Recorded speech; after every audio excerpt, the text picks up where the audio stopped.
Hello everyone, welcome to day 6 of Data Reuse Days 2025. My name is Alan Ang, Senior Partner Manager for Wikidata at Wikimedia Deutschland. Today we have two exciting sessions. The first will be by my colleague Philip, entitled Helping AI Learn from Wikidata. The second session will be facilitated by my colleague Lydia, and the speaker will be Daniel, entitled Model Context Protocol for Wikidata. The session will begin in 1800 UTC timing. So for the next 15 minutes, let me hand over to my colleague Philip for his session. Philip, please. Hello, everyone. Thank you so much for joining. I will first share my screen. All right. Okay. So, hi, my name is Philippe. I'm the AI project manager at Wikimedia Deutschland. So I'm very excited to share with you the Wikidata embedding project that we've been working on this year. And the goals of the project is to create an open source vector database on top of Wikidata. And by doing so, we improve the accessibility of Wikidata and enable semantic search. And we also encourage the open source AI and machine learning community to build AI projects with Wikidata. Okay, so AI and Wikidata is not something new. There has been a lot of AI projects that make use of Wikidata. Our project facilitates the use of Wikidata in AI projects. But I thought first I'd share with you a few use cases of AI projects using Wikidata. So one example is named entity recognition. So let's say you have like a sentence or a text. You first try to figure out the entities that are found in this text and then link them back to Wikidata entities or items. After doing a recognition, you can also afterwards do named entities disambiguation, which is after finding these entities, you want to link them to the correct Wikidata items, particularly with entities that are a bit ambiguous. So let's take this example here. The man saw a jaguar speed on the highway. Jaguar can either refer to the car or it could refer to the animal. So the task here is figuring out which one is correct based on the context of the sentence. Another use case, we have classification. For example, Quora makes use of Wikidata to connect their questions to certain topics, and they make use of the hierarchies and ontology of Wikidata to be able to do so. And then finally, we have question answering, where you take in a question from users and then link it to entities on Wikidata and try to find the answer of the question from Wikidata's data. So AI is a broad term and it encapsulates all of these tasks that I've mentioned. But today when we talk about AI, a lot of people directly jump into generative AI, particularly that's been very popular the past 2 or 3 years. And a lot of people even consider generative AI to be the new source of information, replacing traditional databases or knowledge graphs. So I thought I'd share the differences between generative AI versus knowledge graphs based on the paper linked here below. So one of the key differences is correctness. So knowledge graph provide explicit and accurate information because it's all generated by humans, whereas with generative AI, all of the responses are based on statistical patterns. So they may hallucinate and provide incorrect information sometimes. So if we take this particular example with this very precise question, we can see that this particular generative AI model provided this answer. However, if we look at Wikidata, we can see that the answer is different. Another key difference is completeness. So knowledge graphs Yeah, so knowledge graphs are able to provide a complete list of items. If we take this example here, who are all the musicians who covered a song by Bob Dylan, we can see that on Wikidata there's 6,300 results. However, in many cases, generative AI models are unable to provide a full comprehensive list because they're limited by their recall capabilities. Another key difference is freshness. So knowledge graphs are easy to update, and we can make sure that it always contains the latest information. However, generative AI models are limited by the information available at the point where you last trained the model. So they have a knowledge cutoff. So if we take the same generative AI model here, which has a knowledge cutoff before November 10th, and ask it a more recent question, you can see that the answer here is incorrect. But we can see on Wikidata, the information is always up to date. Also, transparency is a key difference where in knowledge graphs, you can trace back where the information comes from by looking into the information in the nodes and the edges and so on. But with generative AI, they're considered as black box. So the process to provide an output is unclear and non-transparent. However, generative AI models do have their advantages, and that's why they're currently popular. One of the key advantages is generation and being able to adapt responses based on the user's needs. With knowledge graphs, you are able to derive new knowledge through the ontology, but they're not inherently generative. Usability is a major point where generative AI models are user friendly and capable of responding to natural language queries. However, with knowledge graphs, to be able to access the information can be a bit challenging, and it requires, in the case of Wikidata, for example, knowledge of Sparkle. And finally, giving instructions. So generative AI models are able to do so and provide instructions to users. For example, how to tie a slip knot. You can see it provides like a step-by-step process of how to do so. However, knowledge graphs typically don't have this type of data. And there might be knowledge graphs out there that do have this data, but it's unconventional. There's someone who's not muted. If we can mute them, that would be great. It's possible. Okay, perfect. So yeah, we've seen that there's a lot of advantages to generative AI, and there's a lot of advantages to knowledge graphs, and they also have disadvantages. So why not find a solution to be able to combine both technologies and have the advantages of both? So that's where vector databases come along. So what is a vector database? It's basically a database that stores data as vector representations. So by doing so and creating this Wikidata vector database, we can then query the database with natural language, uh, and we can either provide it with a question or a description or anything text-based, and then it returns items that are either answer the question or relevant to the text. All right, but what are vectors? So vectors are the transformation of our data into numerical values. So if we take our data, in our case, it would be text, provided to a large language model. It will then output a set of numbers, which will be then the vector representation.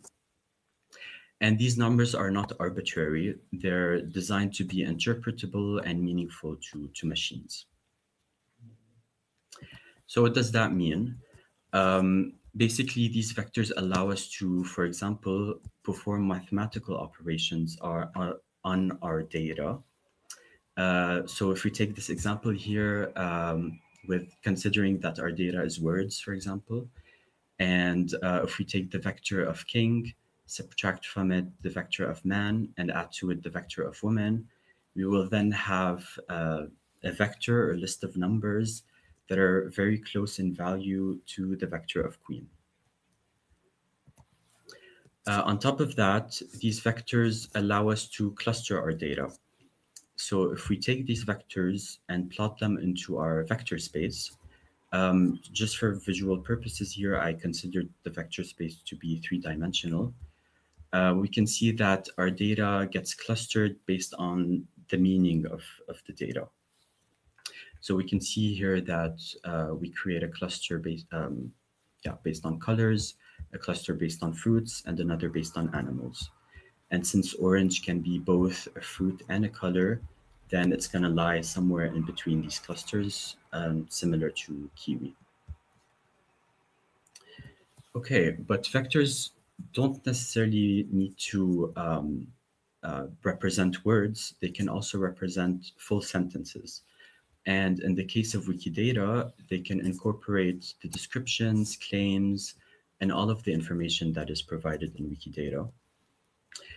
So because Wikidata has two different items for orange, one for fruit and one for color, we can see that here it gets split and then clustered accordingly. And similarly for kiwi. So by doing so, by creating all these vectors and storing them into our vector space, we can then allow for semantic search.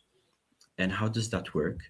Basically, if we have a question, for example here, which animals can be pets, we can also take this question and transform it into a vector as well, and then map it to our vector space along with our entities.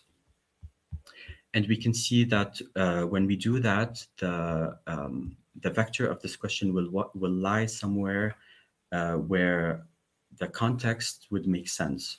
So we can see here, since we're asking which animals can be pets, it will lie somewhere in between the animals that are pets, so dogs and cats. So by doing so, we can then look at the surroundings of the vector of the question and extract the entities that are relevant to the question or even answer the question. So in the context of Wikidata's vector database, how do we create the vector database? We take each item from the knowledge graph, transform it into a vector with our large language model, and then store it into a vector database. So by doing that, we then allow for the semantic search and being able to query the vector database and get as a response an item from Wikidata that either answers the question or is relevant to the question. So this is more of a detailed way of how we do this transformation. So basically, we take each item from the knowledge graph, transform it into a text representation. So we can see here that we take the label, Maya Angelou, the description of the item, and then we aggregate all the claims of these items and create this text representation. And then we provide that to the large language model. In our case, we use a large language model provided by our partners, Gina AI. And then we extract the vector coming from that large language model, store it in a vector database. And in our case, we use a vector database provided by our partners, DataStax. So we repeat this process per item in Wikidata, but we also repeat this process per language. So because the large language model that we're using supports over 100 languages, we can take each language that is supported, extract all the information and store and transform it into a vector. So we then have a vector database that is multilingual and has a vector per language. So what is the benefit of doing that and creating a vector per language? So let's take, for example, this case where yeah, let's say the Maya Angelou item is only supported in German and French on Wikidata. If we transform those into vectors and store them into our vector database, we can still query the vector database in English. Because our large language model is able to understand all three languages. So we can still do that, and we can still expect as a response the correct item. So yeah, that was the Wikidata vector database, how we constructed and how does it work. So I thought to better understand the vector database, I thought I'd share some use cases of how you can use it in your future projects.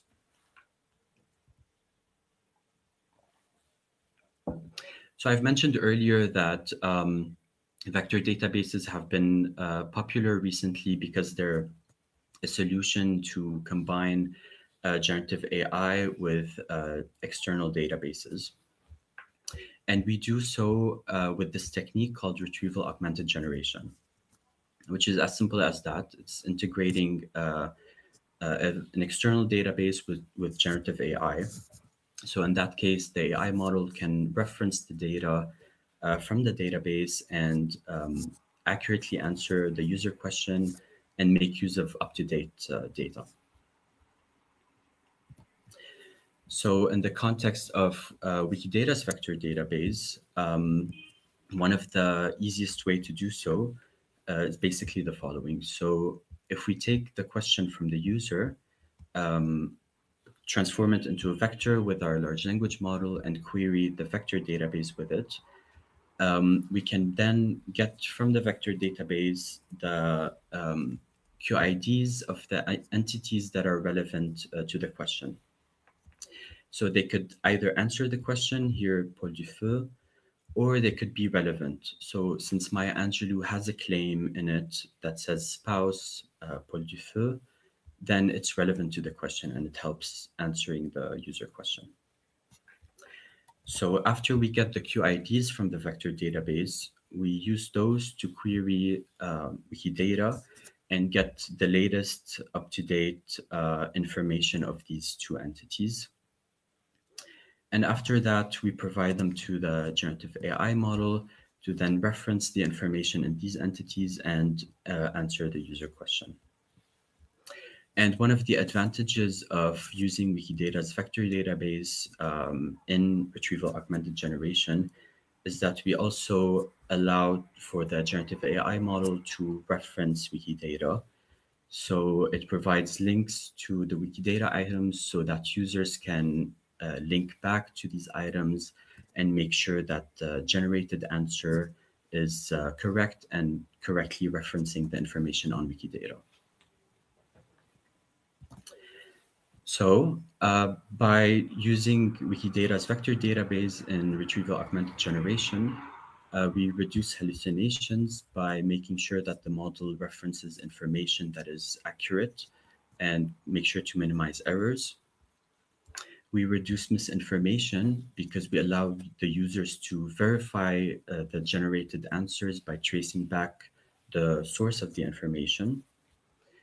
And we also ensure freshness because, yeah, the generative AI model references updated and up-to-date information from Wikidata. And finally, we amplify underrepresented knowledge, because in that case, when you're contributing to Wikidata, you will create a stronger impact on generative AI instead of creating a dent in the training data that might be diluted because of the vast amount of training data and dominant sources. So in that way, we preserve diversity against these dominant sources. So that was one of the most popular use case of vector databases, and that's why they're very popular recently. But there's a lot of use cases out there that are outside of generative AI. One of which, for example, is named entity disambiguation. So if we take, for example, this text from a museum talking about this art piece, an engraving created by John Smith, and we want to try to find John Smith on Wikidata. Currently, it would be a bit difficult because if we search for John Smith, we can see that there's going to be a lot of Wikidata entities with these labels. So it's hard to find which one is the correct one. But also, if we take the full text and query the vector database with it, we cannot expect to have in return the item for John Smith, because the text is mainly focused on the art piece itself. So we will most likely get as a response the Wikidata entity of this item or this art piece. So instead of doing so, we could um, we could query on a subsection of that vector database, and we focus on the Wikidata items that have the label John Smith. So if we do so, we limit the search and we make sure that we're searching for John Smith, and also the vectors and yeah, the meaning of the vectors, and will help you yeah, find the correct item by doing the search and making sure that the vectors are similar. So why does that work? Because in the text, we can see that there's a lot of clues that help us find the correct John Smith. So for example, here you can see engraving, and you can see here that the occupation of this particular John Smith is an engraver, and also the dates match. So another use case of Wikidata's vector database is classification. So if we take, for example, classifying news articles, and we want to try to classify them into certain topics like business, politics, science, and so on. In that case, we can do the same exact thing with that we did for disambiguation, but but here we would focus on the subsection that includes the topics that we're interested in. So then we connect the article to the topic based on vector similarity. Another use case is anomaly detection. So here we're trying to figure out if there's a connection on Wikidata that doesn't make sense. So let's say we take this Boeing 737. You can see that it's an aircraft and since of aircraft family, but it has a country of citizenship, which is obviously wrong. How do we do that with the vector database? Basically, if we take all the items on Wikidata that do have a country of citizenship and visualize them into a vector space, we can see that the majority of the items will create a cluster altogether, whereas the item that has an error with country of citizenship will be far away from this cluster and yeah, considered an outlier. So why do these clusters happen? Because all of these items do have a lot more in common than just country of citizenship. So there are instances of human, they have a date of birth, sex or gender, and so on. Whereas this item only has country of citizenship and has no similarities to the other. So that's why it will be, the vector of it will be far away from the rest, and it will be an outlier. And in that case, we would look into it, investigate whether the connection makes sense. So yeah, these were a few use cases of how you can use the vector database. Yeah, there's a lot of use cases out there, and we're very excited to see how you can use it in your future projects.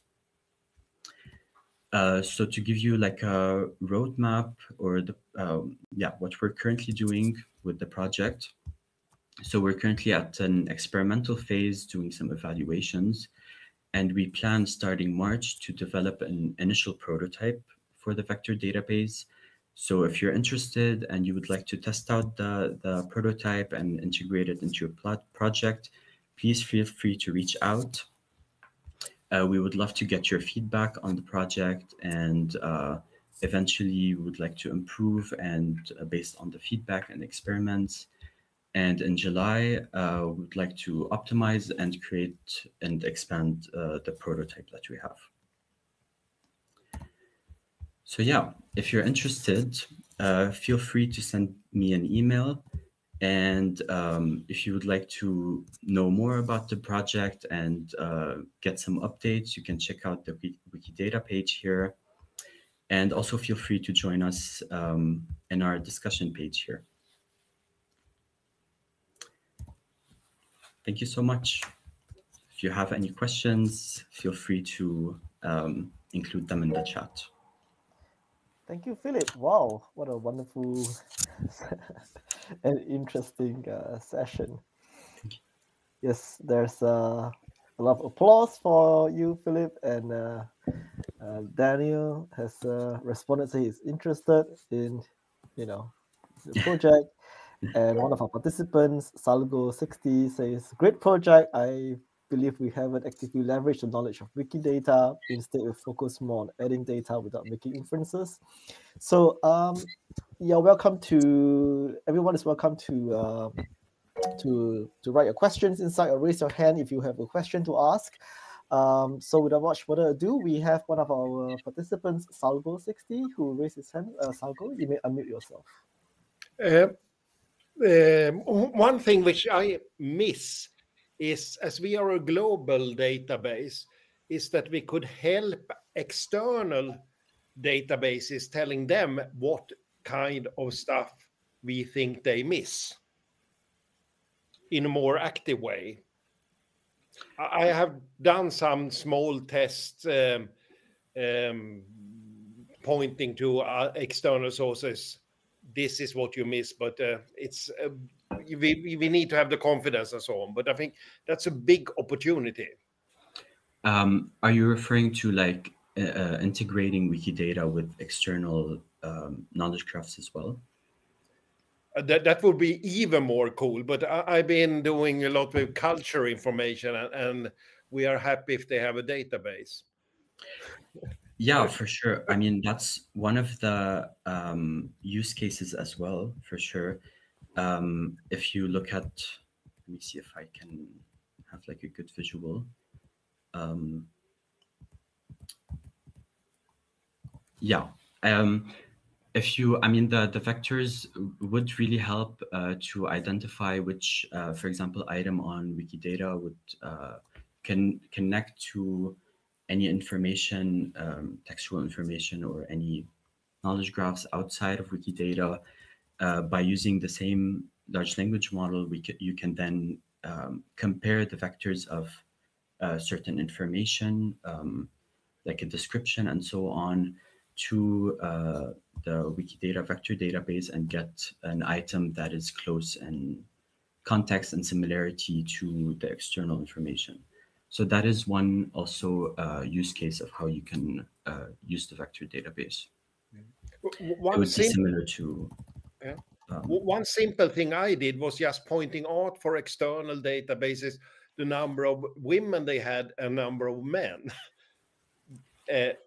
Because sometimes they don't have the statistics themselves. And then if we could have cluster of external sources saying, this is what the information we get from that source, or can confirm from this type of source, which is nearly the same as you. I think this is magic. Thanks.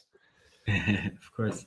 If you want to like ask something like the number of women, or I'm not sure, it would be better off to like use, in that case, Sparkle, because it's more accurate, whereas the vector databases are more designed to like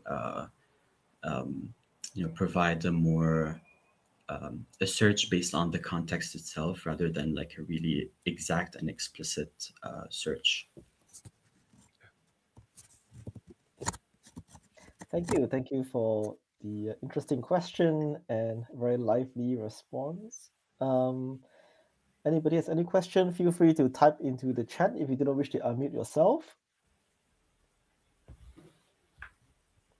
So while all friends are thinking of what question to ask, maybe I can ask you a very general question, Philip, just to keep everyone going. Earlier on, you mentioned that the work is being done for every item in Wikidata in every language. That sounds like a lot of work. Is it really that a lot of work? Because we have a lot of items of Wikidata in many languages. Can you share a bit about the intensity and the workload to do this? Yeah, for sure. I mean, it is a process that takes a bit of time, not gonna lie. Because we're talking about currently there's like 120 items on Wikidata. We're gonna focus on the ones for now that are linked to a Wikipedia page.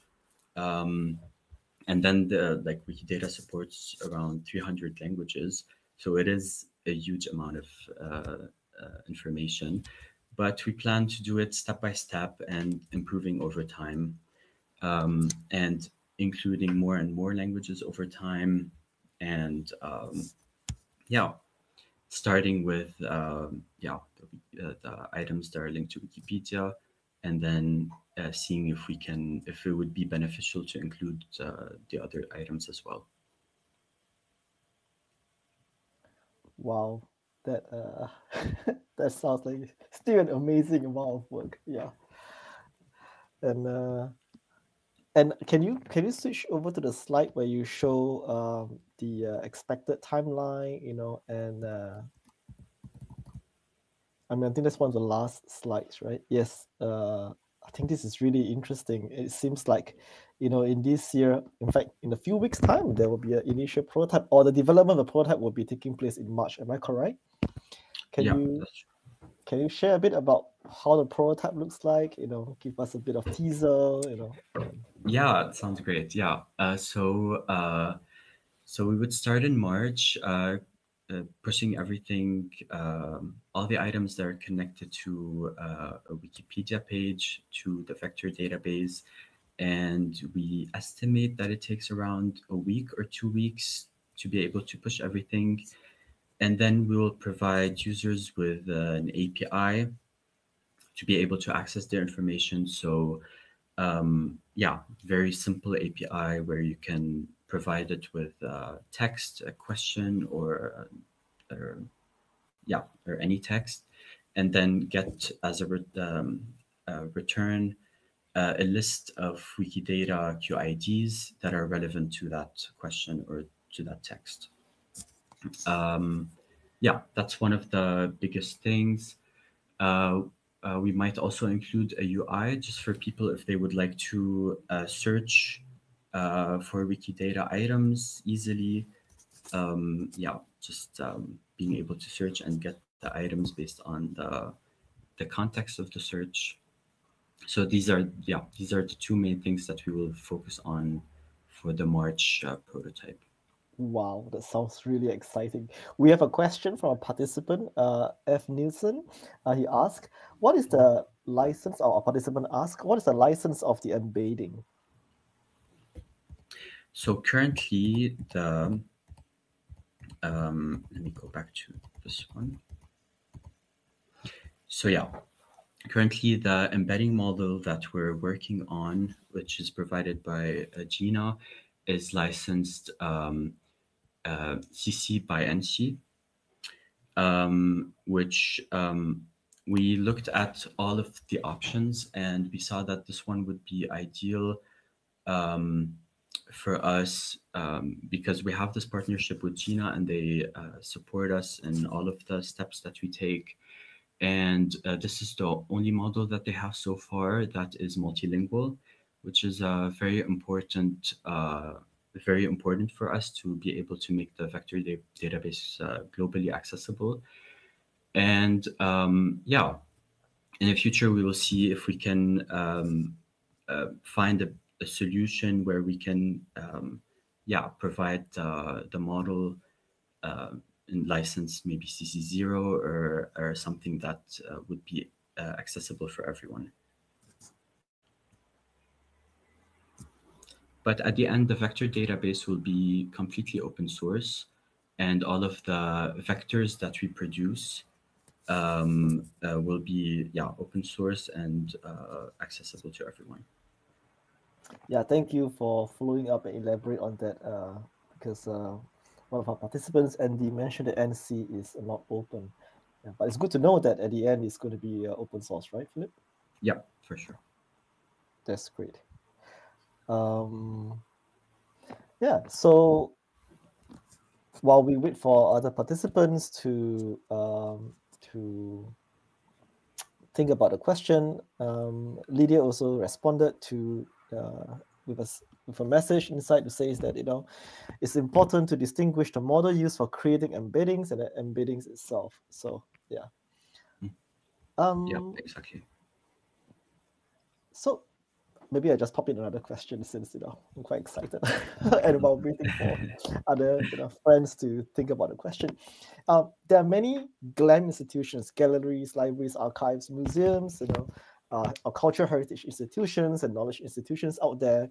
They are taken by this, this Gen AI wave, and they really looking into implementing artificial intelligence into either their internal workflow, the cataloging process, or even externally to interface with other users of their institutions. Do you think the Wikidata vector database will be applicable to support such use cases in the future once it is taken off? Yeah, I mean, that's exactly why I included this example right here, because I thought it would be perfect for GLAM, looking into descriptions from museums and stuff, and being able to link the items or the entities in that text to the correct items on Wikidata. And this one is a bit challenging. And if we look here, for example, so if I was to like search the full vector database and get as a response the item for this particular art, you could simply just look at the claims in this art and then link back to the artist. However, in many cases, maybe this is lost and or not discovered yet. So you might not even be able to get this item. So there's a lot of ways to be able to make use of the vector database and search. Make use of the vectors themselves as well. And that's like a good example of like limiting the search and being able to connect John Smith to the correct Wikidata item. So that's like one example. We with the project, we don't aim to do anything generative, like generating text, but the vector database itself is a good solution to provide a better solution for generative models out there. And with all the points that I've mentioned earlier, with reducing hallucinations and transparency and so on. Thank you. I mean, this sounds really exciting and be able to support a lot of open source projects out there as well. Yeah, from what we are going to accomplish. I believe one of our participants, Salgo60, do you have a question you want to ask?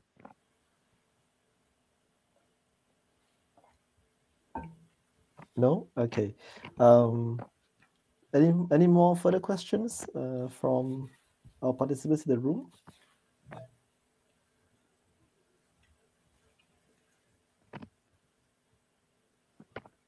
Okay, seems like everyone is very excited, at the same time very curious about this project. And thank you for your wonderful presentation, elaboration. Oh wait, there's another question before I end this. I mean, we have plenty of time still. So, participant Newson asked, have you considered knowledge graph embedding? Yeah, we did initially, as we're looking into the project, consider knowledge graph embeddings. They're really interesting, but they do lack a bit of points that we're really interested in. Um, One, for example, is the inability to adapt over time.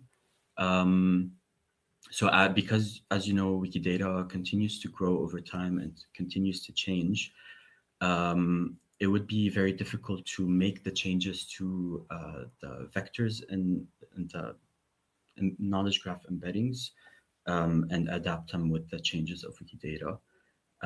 That's one aspect. And another aspect, we're also very interested in performing the semantic search. And yeah, based on like the techniques that I found for the embedding knowledge graphs, they're very interesting for making sense out of the connections in the graph. So either um, predicting the triplet, predicting the connections, or yeah, things like that. But we're more interested in semantic search, so that's why we focused on this technique instead. Thank you for your answer. Yeah. um, Anyone else have any further questions? I know question just come in. It takes time to come, and then as the content of the presentation settles in, we still have about 10 minutes left in the clock. But if no further question, we can also end a bit early, so everyone else can take a quick break before we move to our next session, which would start promptly 1800 UTC hour. Let me just count to myself 5 seconds in my mind. If there's no further question, then I can conclude. Okay. Thank you everyone for your attention. Thank you, Philip, for your wonderful session, as well as So much.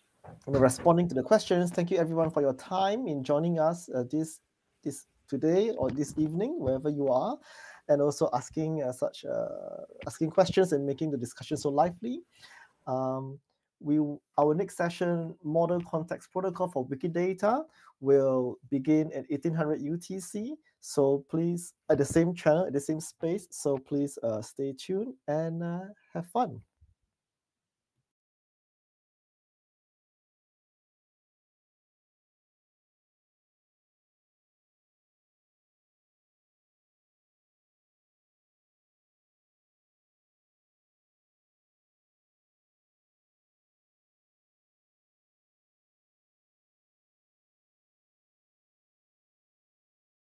To the second session at the Wikidata Data Reuse Days today, which is going to be with Daniel talking about Wikidata Model Context Server. And Daniel, I'm very excited. The floor is all yours. Great. Yeah. Thank you for having me. Thank you everybody for attending. So yeah, today I'm going to talk about the Wikidata Model Context Server protocol server that I implemented. I work for the Wikimedia Foundation, but this work is not done as part of my job. It's just something I did in my spare time. So, its quality may be dependent on that. But I'm really excited about it, and I think it's a valuable thing to contribute. And I'm hoping more people adopt it. But first, let's sort of take a step back and talk about why we're doing this and the motivation for this kind of direction. And my thinking about Wikidata is what we want from Wikidata is sort of easy access to structured knowledge for everyone. And today your options are, you can use the web UI, which exists, which is, in my opinion, is kind of meant more for the editing workflows and those kinds of things, not very good for getting a bunch of information out really easily. We have the Action API and the REST API. Those are good, but it requires a bunch of technical knowledge, requires you to know what the data structures look like, kind of difficult, and it also can't just answer your question. Sparkle queries are really great. I'm sure everyone here is familiar with Sparkle, but maybe you're also familiar with the fact that it's kind of hard to use, and it requires knowledge of not just what kind of data is in Wikidata, but the ontology and how it's represented and what the properties are. It's pretty hard to write Sparkle queries if you kind of don't already know the answer, which kind of weakens it. And then there's AI generated options, including Spinach, which I'm going to talk about more. And then the question mark here is like, is there something that we can do that's even easier than spinach, or more adaptable than spinach, and more easy than these other things? But I'm going to be sort of pitching this model context server sort of not in competition with spinach, but as an alternative to spinach. Definitely there are things that spinach does that is better. And so in order to talk about this, I need to first explain what spinach is, even though I'm sure many of you are already familiar with it. For those of you who are not familiar with spinach, I really encourage you to play with it. You can go to that URL right there and play with it. But the basic summary is you ask it a question in natural language. It sort of digs around Wikidata a little bit, then it writes a Sparkle query for you, then it runs it, and then it gives you the answer. And Spinach was made by a bunch of really great people, both out of the Stanford lab and also some people in the open source community, and really great work. And the last thing I would want is to say that Spinach is not good. It is very good. It just has some natural limitations. I have a small video here that sort of demonstrates what it does or how it works. So you can see here I'm asking it, how many Harvard University graduates play the piano? And now it's thinking, then it searches Wikidata, and then I think it searches Wikidata again. It's poking around, trying to figure out how the data in Wikidata is represented. It thinks for a little bit longer.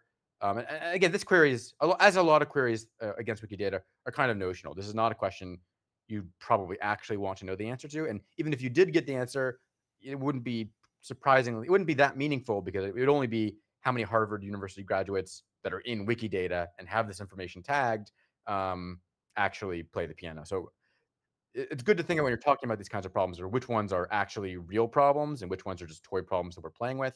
But here you can see now it executed the Sparkle query, and it says the result of the query is that there are 84 Harvard University graduates who play the piano. And so, that could be a question some person would want to know the answer to. And not knowing Sparkle, you couldn't get that answer out, but with Spinach, you could get that answer out. And that's a situation where Spinach does really well, and it's very valuable. But there are also cases where Spinach doesn't work so well. And I think it's hard to tell. It's hard to tell what those scenarios are where it doesn't work so well. I think to know if Spinach is going to work well, you kind of already need to know something about Wikidata. And so here's an example of a case where I think it's maybe a more useful query than the piano example I gave. And you might expect it to work, but it actually doesn't work. So in this case, I'm asking, list the current members of the Supreme Court. List the schools that the current members of the United States Supreme Court attended. So you wanted to know what schools the Supreme Court justices attended. Seems pretty straightforward. Like, I mean, you could just imagine, find people with occupation, Supreme Court justice in the United States, and then go look at their schools. Like, you would think this would be a query that Spinach would do really well at, sort of naively. But there's actually a lot of difficulty here, because we're asking for the current members, and there is no occupation Supreme Court justice in the United States. There's a whole bunch of difficulty around this query that is not obvious at first blush. And you'll see that I think I scroll up here. Yeah, so it says that Justice James E. Murphy attended Notre Dame Law School. Justice James E. Murphy is not a Supreme Court justice in the United States. It got confused and found a Supreme Court justice of a different court, not the United States Supreme Court, and then it gave a wrong answer. And it didn't even give a comprehensive list. Like it basically just did not get the answer at all. And there are other limitations of Spinach. You can't use it in general purpose LLM workflows. So you can't, if a new model releases tomorrow, you can't just plug it into that, because you have to train a custom model. There's all these complex prompting mechanisms, which makes it not interoperable with other things. What I'm proposing that we use is the model context protocol. Now, the model context protocol is an open standard created by Anthropic late last year. And basically, they made this standard so that any LLM-based tool can transparently interact with any data source, or it's actually pretty extensible. It can be any kind of number of things that you can interact with, but it's basically a way of interacting with models, with things outside of the model in the real world. So it could be your email or your calendar or Wikipedia or any number of things. And currently it's not super well supported. It's mostly Anthropic, but there are a number of open source tools that are adopting it. And the hope is that this becomes an industry standard and everyone will use it, and the world will be at peace. So here's a rough diagram of how the model context protocol works. Your client talks back and forth with the large language model. And then I've developed a Wikipedia model context protocol and a Wikidata model context protocol. And so it pulls data from that, then passes it to the LLM. The LLM can request information from Wikidata and Wikipedia, and it all kind of just works transparently to the user. And the idea here is that you could just click a couple of checkboxes. This would happen for free in OpenAI's tools or Anthropic's tools, and they would all just work. Yeah, so the main advantage is open source, open standard, easy to add to things. You can mix and match it. So you could, in theory, have LLM look up something in Wikidata and then look at your calendar after that to figure out, this is all hypothetical. Maybe that would be useful. But yeah, and there's also privacy guarantees here. So when you use this inside of Anthropic, before it talks to any outside servers, it asks, hey, is it okay if I do this? And you can audit exactly what it did. Okay, so here's a quick demo of the Wikidata MCP server. In this case, I'm going to be showing it to you in the Anthropic UI. Most of the demos I'm going to show you are not in the Anthropic UI because I don't actually pay for Anthropic.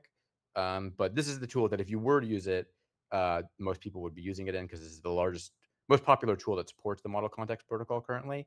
But if you don't pay, they limit your usage. And so this is just a video of it. And so in this question, I'm asking the same question that I asked Spinach. Use Wikipedia to look up the educational backgrounds of the current members of the Supreme Court. You'll see here that if I go back, it asks, is it okay to do it? And I say, yes, it's okay to do it.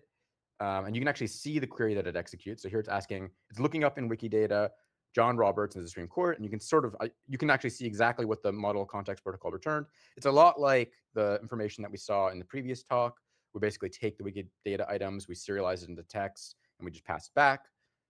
This is a free text search over Wikidata. So it looked up John Roberts. Now it's looking up Clarence Thomas, and it'll keep going. Yeah, so it'll just, it keeps going, chugging through all the stuff. If an error occurs, it'll retry it. There's something interesting does happen here. I think it's with Neil Gorsuch. Yeah, see, it returned nothing here. So it got a little confused. Now it's trying again, but it tried to just guess the QID. That didn't work. Now it's kind of continuing on. Here it is formatting the table. So I did check. This is all right. But you'll notice that for the one where it failed, it actually put these little stars here and says it failed to fetch the information from Wikidata. So it basically just guessed it from its own knowledge, which I thought was interesting. In this case, it failed because the full text search over Wikidata is imperfect, and it returned a bunch of Wikidata items about that were about Neil Gorsuch, but was not actually the item that Neil Gorsuch was from, if that makes any sense. So yeah, this successfully answered the question that Spinach didn't answer. It's a lot less efficient, right? You'll notice that we had to execute, a whole number of queries. And if you wanted to do this for, larger groups of people, this would take a very long time. Sparkle would be a more efficient way to do it.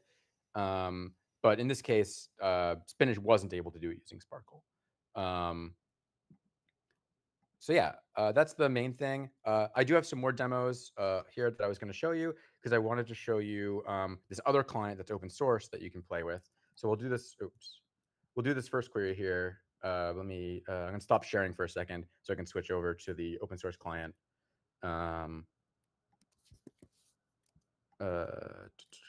So I'm going to share my screen again.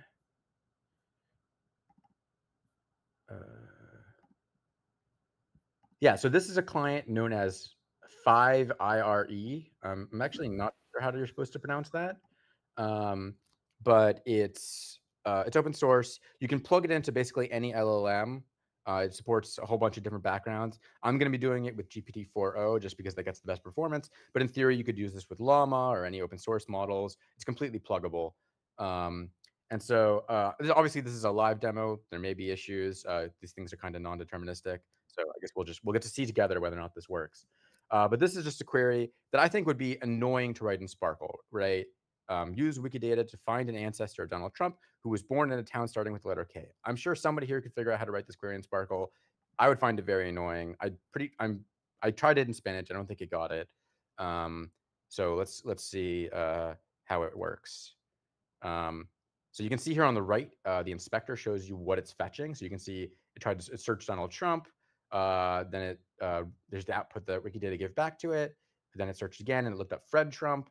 And in theory, right, a really tenacious LLM could do this for 20 minutes, 30 minutes. It could just keep walking the tree. This is not an efficient way to answer the question. In this case, it was actually pretty easy. It got to Elizabeth Christ Trump, whoever that is, and that person was born in Karlstadt, Germany, and that was the answer. Again, not necessarily an actually useful question, but a question that you can answer that wouldn't work with other methods. I'll try maybe one more. I have a whole bunch that I prepared in the slides, but I wasn't sure exactly how long this would all take. So let's try one more. This is an example of one that combines Wikipedia with Wikidata. So what we're going to ask it to do is use Wikipedia to identify major companies based in San Francisco, and then use Wikidata to find the ones founded after 2015.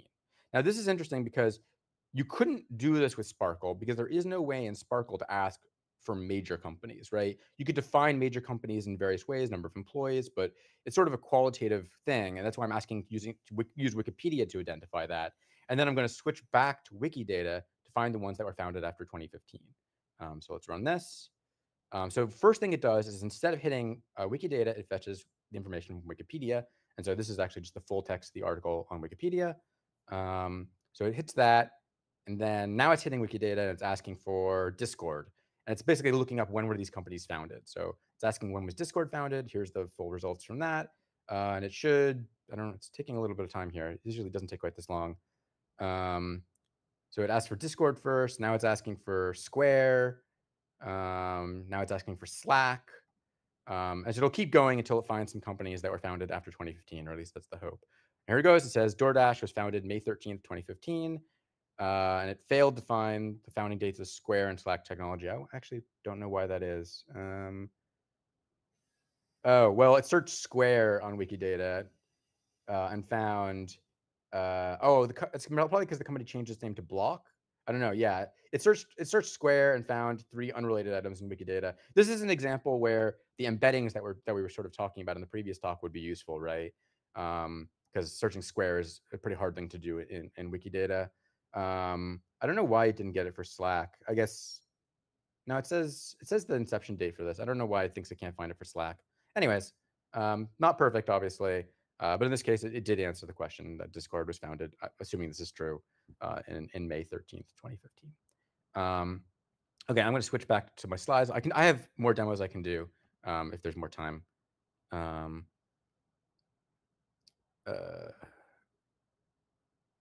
do I share? Oh yeah, no wait. Sorry. There was an example I was going to do of a limitation. Let me go back to 5 IRE again to show to the limitation. So while this approach is good and works in some cases, there are some cases where spinach is going to be strictly better. And so for this, I want to take you back to the original query I did using Wikidata to determine how many graduates of Harvard play the piano. This is something that you're just not going to be able to do using this approach. It'll try. Yeah, it just failed. Well, in this case, actually, I think maybe the query failed. Yeah, no, well, yeah, it just won't work. This is not information you can get by making a whole bunch of requests to Wikidata search. Like this is something you need Sparkle for, and this approach doesn't use Sparkle at all, and so you won't be able to get it. So there's definitely cases where you'll get a much better performance from something like spinach. And I think basically what we want in the end is something that combines the sort of tenacity of this approach with the intelligence of spinach that maybe doesn't require a fine-tuning model or something like that, or maybe using it as maybe an additional MCP just for spinach or something like that. But anyways, now let's go back to the slides.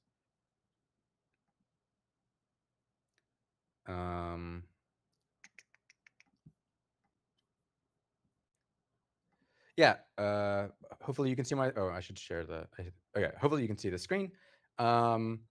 So yeah, the technical details, this is using the Wikidata REST API. It was originally using V0, I upgraded it to V1. It's also using the Wikimedia Enterprise API, but that's totally optional. To use that, you'll need to supply a username and password, which you can get for free from the Enterprise API, Enterprise website, but written entirely in Python, open source. You can run it with EUVX, which seems to be the standard that people are using for model context protocol servers. And yeah, if people want to contribute, I'm be happy to help maintain it. The idea with this is that it should be, if we can just get a central place where all the development for interacting Wikidata with LLMs is that would make it a lot easier. So instead of having to do this over and over again and for lots of different code bases, because previously I was trying to do this in LangChain, but LangChain is sort of ebbing and flowing in popularity. And what if you want to use it with a completely different framework? So the idea with MCP is we can do it once and then everybody can just make bridges to that. But yeah, so here's the URL. If you want to play with this, it's not seamless. This stuff is still in beta, but pretty easy to do if you have Claude Desktop and a little bit of knowledge of how to edit some configuration files. And yeah, it gives you access to other Wikimedia projects, not just Wikidata. So yeah, definitely interested in feedback and people trying it out. I think that's basically all I have. Yeah, I think that's it. So yeah, are there any questions or anything? Or yeah. Thank you so much, Daniel. That was really interesting. While people think about questions, please post them in the chat and I can read them out. I have one question for you, Daniel, which is while you were developing and testing this, were there some questions or prompts that surprised you in what answers you get, where it tripped up, where you didn't expect it to trip up, or vice versa, stuff like that? Yeah. So when in preparation for this talk, I went through a lot of queries that I thought would work, or sort of kind of work. So for one thing I wanted to do was I wanted to look at the gender ratio of various presidential administrations going back into time. I thought that'd be an interesting thing to do. So I was going to have it go to the Wikipedia article for various presidential administrations, identify key figures, then look up their gender in Wikidata or something like that. And interestingly, what happened is it sort of started making the table, and then the LLM sort of just got bored. It was like, and then sort of said, and then it would continue on from here. So it just stopped working, and it says this is sort of how it would start looking, and it didn't finish out the table. So that surprised me quite a bit. I'm sure with like some better prompting or something like that, you could get it to actually fully do it. There's one issue is that this tool exposes both Wikipedia and Wikidata, and if you don't give it direct instructions on which one to use, it's interesting to see when it will choose to do one versus the other. Because a lot of times the information you seek will be in both, right? So the educational background of the Supreme Court justices will be probably in both the places. But maybe, for example, the genealogical information of figures won't be because the figures aren't notable enough to appear in Wikipedia. And so sometimes the LLMs will get confused about exactly which is the right source. So I think in a world where you did this, you'd want to provide some context on where what kinds of information will exist, or some intuition for where to look. But yeah, those are like some of the things I've found. Very interesting. Cool. And I see that Mahir actually dug up the edit that made James E. Murphy a Supreme Court justice. And I see he also already fixed it. So next time you demo it, maybe it will be more correct. I had actually thought that James E. Murphy was a Supreme Court justice, but they were a state Supreme Court justice. So yeah. like, yeah. Okay, yeah. So like, it was sort of right. And it's, yeah. But anyways, yeah. There's even if it had gotten that right, there are cases where it won't. So like, for example, the San Francisco case is a case where Wikidata just won't. There is no way to model major companies in San Francisco in Wikidata, at least not currently. And so there's always going to be cases where you're not going to be able to get the answer strictly from Wikidata. And so a Sparkle only approach won't work. Right. Are there more questions from the audience?